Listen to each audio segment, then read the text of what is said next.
Alright, so first mini tutorial and kind of a short kit review here for my channel. Today we're doing the Tamiya 148 scale V1 rocket.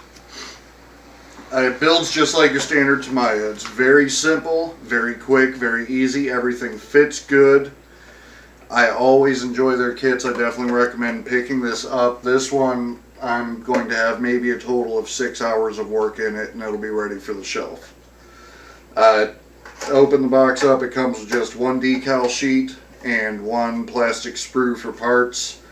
Whole thing builds in about 10 or 15 minutes, and then the rest of it's all paint work.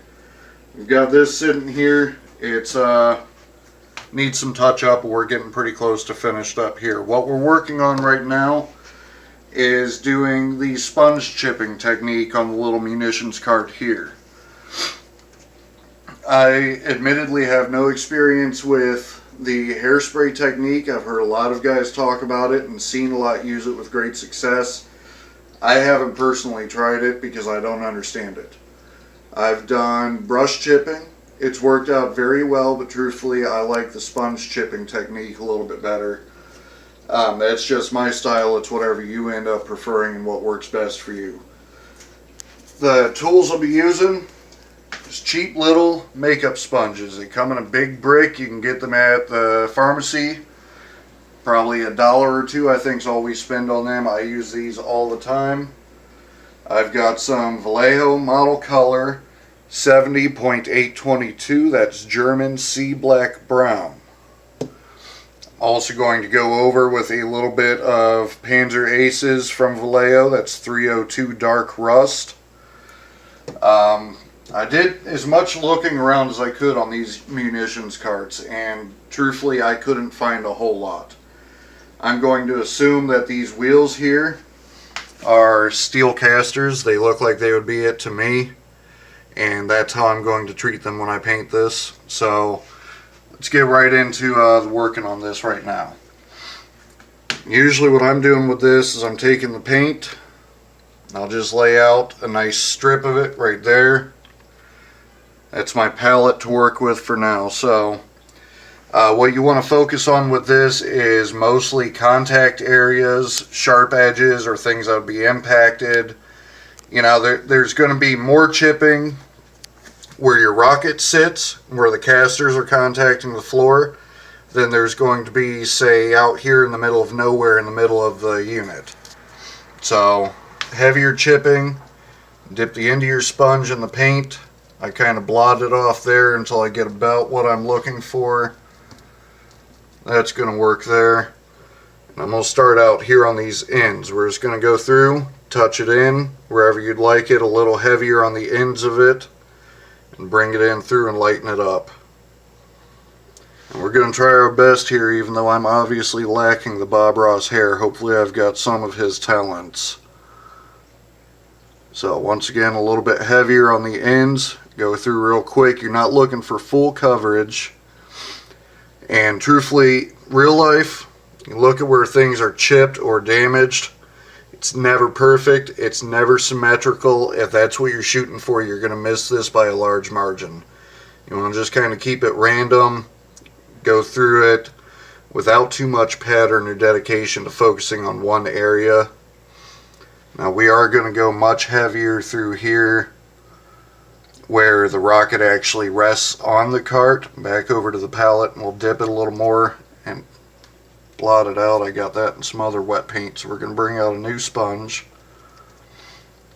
Just blot it around there. I like the Sea Black Brown because to me it gives about the best approximation of old steel that's been covered by paint and used. Now on these center pieces and on the casters, I may come back through with some oily steel or natural steel and just kind of highlight it very lightly across the middle. But for right now, for the purposes of keeping this video short and not complicated, throw my stuff on the floor. That's fine. Made of steel anyway, right? We'll go through, do a little bit of light random chipping through here. Kind of brush it across and get it a little bit on those edges where it may have rubbed against something. You know, I'm 31 years old. I've never been in a German V1 production or arming facility. I don't know what goes on in there, so we're all just taking our best guesses here. Now we'll move on to the casters once again, even though we're going a little bit heavy there. Real light, real quick. Move on to the next one. Don't spend a whole lot of time on it. You can overdo this very easily and it's going to come out looking very rough. And something you obviously want to try to avoid. I'm going to hit them on the end there, maybe get where those wheels connect into things. Take the corner of that sponge right there, maybe get down in the wheel a little bit, but not a whole lot there. Like I say, you're looking for randomization. You're not really going to be too concerned with perfection on this. Already we've completely changed the look of this cart, and that's kind of what we're going for.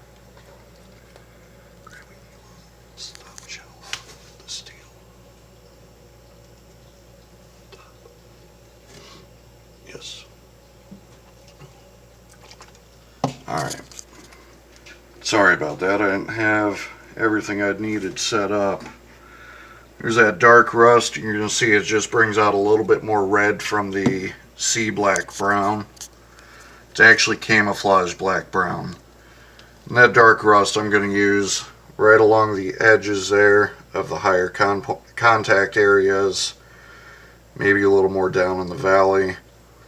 We're going to hit these casters with it too. We're going in thin layers. It's already pretty much dry to the touch by the time I move from part to part. So, not worrying too much about paint transfer and just kind of sitting here doing our thing with it, right? Hit it around the edges a little bit more there. Said I wasn't going to. I lied. We're going to go real quickly. Real light stripe of silver right there. And same thing, just a whole lot lighter. So I'm going to knock a whole lot more paint off because I just want a touch of it. Just enough to highlight these areas. And bring it back through the middle. Go a little bit lighter with your touch. Maybe streak it in a little bit here or there. And then dragging the rocket on and off, it's left some streaking. Taking off fresh bits of steel or whatever else. I think that looks pretty good there. We're going to hit the casters the same way, very lightly. You're not looking to cover so much as highlight.